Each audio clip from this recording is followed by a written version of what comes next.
Okay, for the most part, we finish this in class and all this.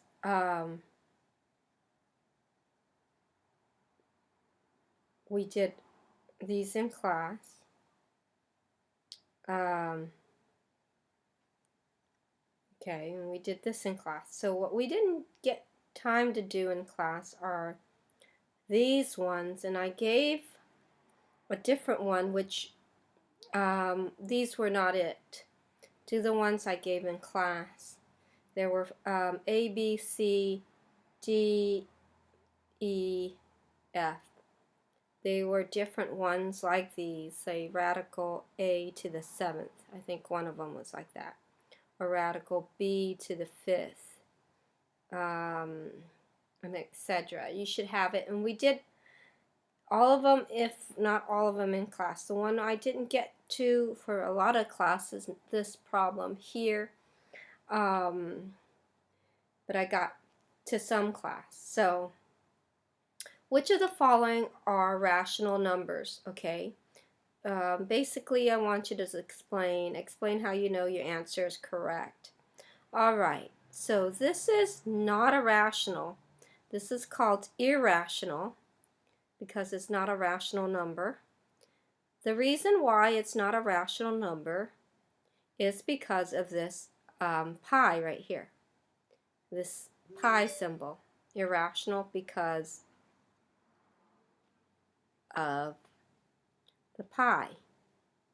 Anything with pi in it will make it irrational because it's a number that never ends and no one's know the ending of it. The square root of 49 is 7 times 7, or the square root of 7 times 7 is 7 to the first power, or just 7. That makes it rational.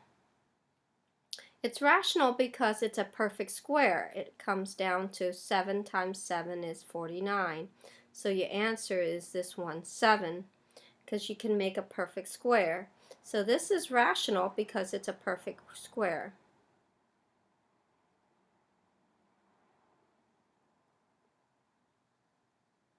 Okay, now knowing that, I'll go to this problem D. The square root of 20 is it's irrational because it's not a perfect square.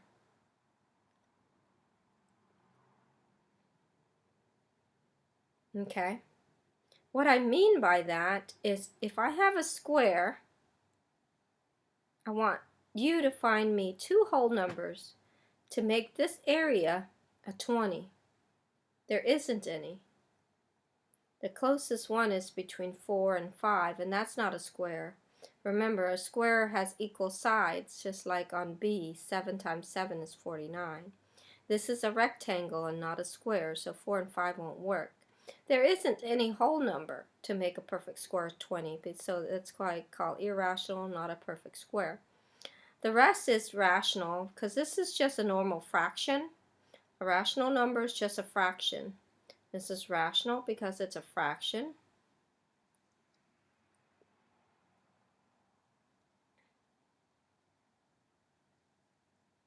Okay. Now this one here is also rational because it's a fraction.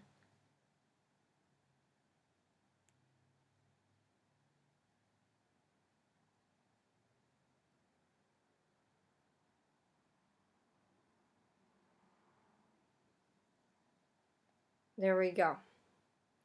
For the following equations, solve for the following equations. Okay, this one here is, because this is divide, remember the negative goes to 4, you have to multiply. Remember, we always look, ignore the side, pretend it doesn't exist. I'm going to mark it. Pretend this doesn't exist. It does, but cover it up, cover it up. Anyways, I'm covering it with my finger, but on that side we need to get rid of the negative 4, so we have to times by negative 4. Times by negative 4 on both sides. That cancels out. That leaves you x equals. Use a calculator, but I need to see all the steps that I just showed you. I'm going to go to Google Calculator. Just Google calculator and it'll be fine. C-A-L calculator. See, it's often enough it comes up for me. And this problem is 2.4 times 4. 2.4 or 2.3? 2.3 times 4.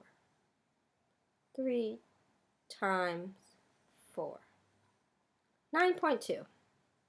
So your answer is 9.2. That would be wrong because you forget this negative. A negative times a positive is a negative. Okay, B.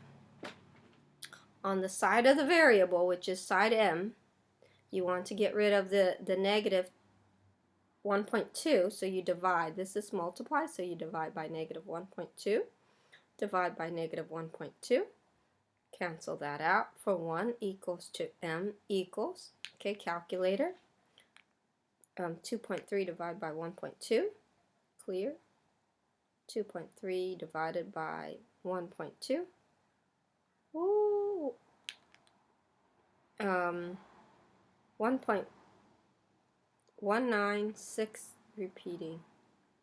1.916 repeating on the 6 only. That's what M is.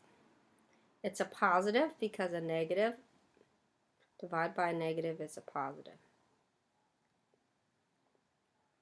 B, if you have a hard time dealing with fractions, make them all into decimals. So you divide 1 by 2. Clear it. 1 divided by 2 equals 0.5. So that's a negative 0.5 plus the H equals 5 point. Let's divide 1 by 4.